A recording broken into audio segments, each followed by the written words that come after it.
마음이 복잡한 날, 스스로도 나를 이해하기 어려운 날, 그럴 때 잠시 마음을 내려놓는 곳, 여기는 마음법당입니다. 오늘도 한 사람의 삶 속에서 흔들리는 마음을 함께 들여다보고 부처님의 말씀으로 그 마음을 다독여 보겠습니다. 오늘 마음법당을 찾은 분은 올해 일은 한평생 가정을 위해 살아온 한숙희 어르신입니다. 저는 요즘 가족이 너무 두렵습니다. 나이가 들면 편안해진다는데 전 반대예요.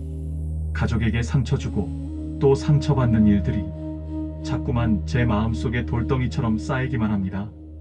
저에게는 두 아들이 있습니다. 큰아들은 사업을 한다며 늘 돈이 모자라고, 작은아들은 직장을 다니지만 마음이 늘 예민합니다. 남편은 오래전에 떠났고 저는 혼자 아이들을 키우느라 제 삶이라고는 없었어요. 어릴 땐 엄마 하며 제 손 잡아주던 애들인데 이젠 만나면 다툼만 합니다. 얼마 전 일이에요. 큰아들이 집을 담보로 대출을 좀 받아달라고 했어요. 제가 거절하자 엄마는 가족도 안 도와주는 이기적인 사람이라고 그렇게 말하더군요. 그리고 작은아들, 형과 문제 생기면 꼭 저한테 화풀이를 합니다. 엄마가 형을 저렇게 만들어놨다고. 아들 둘 사이에서 저는 늘 죄인 같아요. 어찌하다 보니 아이들에게 사랑을 주려고 한 행동이 오히려 짐이 되고 욕심이 되었나. 저는 이제 제가 어떻게 살아야 할지 모르겠습니다. 한숙희 어르신, 고민이 많으시겠습니다.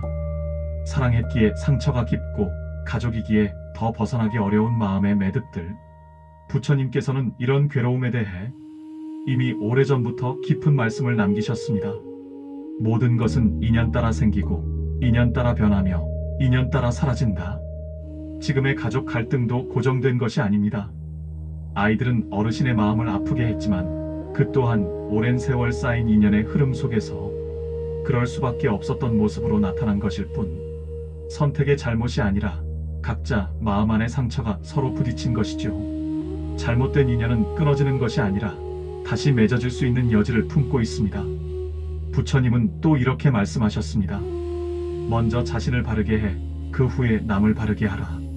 우리는 대개 가족이니 무조건 희생해야 한다고 생각합니다. 하지만 부처님 말씀은 정반대입니다. 행복해지고 싶은 가족이 있다면 그 시작은 내 마음을 평온하게 하는 것입니다.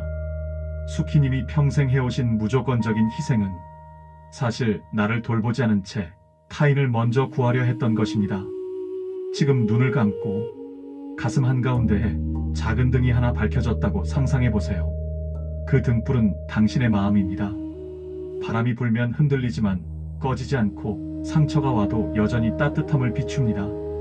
숙희님 스스로에게 이렇게 말해줍니다. 숙희야, 너는 참 오랫동안 외로웠구나. 참 많이 억울했고 참 많이 울고 싶었지. 이제 그만. 내가 너를 지켜줄게. 부처님은 또 이런 말씀을 남기셨습니다. 분노하는 이는 분노의 길로 가고 연민하는 이는 연민의 길로 간다. 큰아드님이 어르신께 이기적이다라고 말한 것은 그 말이 곧 어르신의 본질을 뜻하는 것이 아닙니다. 그 말은 아드님 마음속에 있는 불안, 조급함, 결핍에서 온 말입니다. 작은 아드님이 형과 비교하며 어르신께 화를 내는 건 역시 어르신이 잘못해서가 아니라 그 또한 마음의 상처에서 비롯된 반응일 뿐입니다. 이 말은 결코 어르신의 존재 가치를 흔들 수 없습니다. 가족관계를 회복하는 실천법 3가지를 말씀드리겠습니다. 첫 번째, 도와달라는 요구를 모두 들어주지 않는다. 부처님은 지혜로 베풀라 하셨습니다. 어르신의 마음이 지치지 않는 범위까지만 베푸세요. 두 번째, 감정 폭발의 순간엔 대화를 멈춘다.